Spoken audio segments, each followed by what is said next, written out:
architecture, at least in my limited understanding, the architecture of our grand civilizational continuity is that you had a recognition of the ultimate truth, and you had systems of transmission, the oral systems of transmission, the Gurukula institution, the institution of family, the institution of guilds.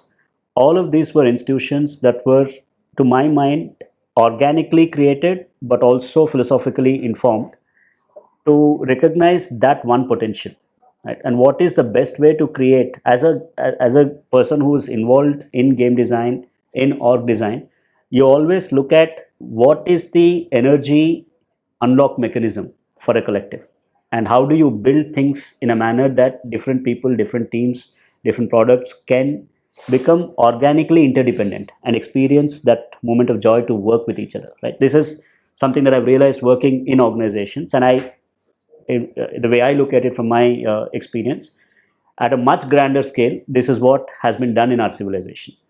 That there has been a truth recognition and there has been a culture design through institutions to create that ability for people with different starting points, different proclivities, different skills to become an organic whole.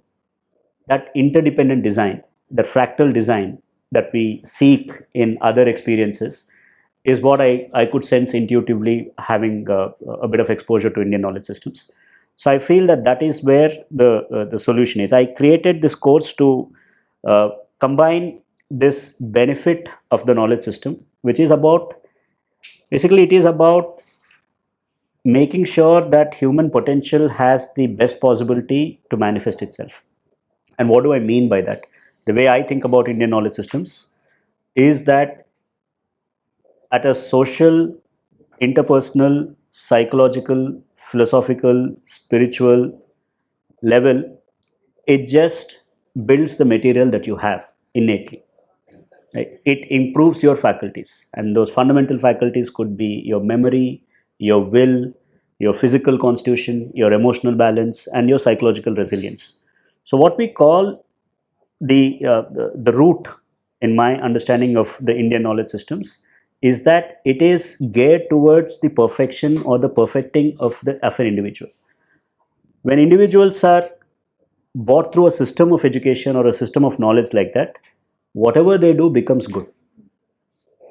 So this is where I think, at least the way I understand, when Swami Vivekananda says that education is basically about eliciting or getting out the perfection that is inherent, or when Sri Aurobindo says there is no teaching, there is only learning, right? They are talking about refining the instrument.